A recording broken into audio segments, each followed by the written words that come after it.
Getting over the girl of your dreams can be painful and difficult, but you don't have to face it alone.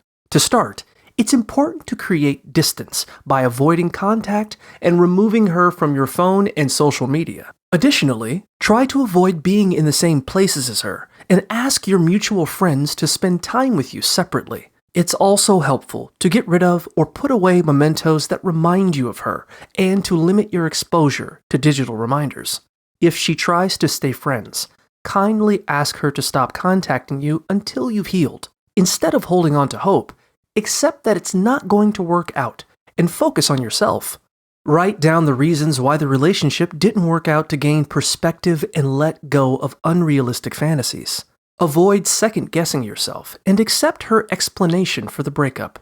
Seek support from friends who can provide emotional support and help you enjoy life without her. Lastly, avoid comparing yourself to her future dates, as it will only prolong your healing process.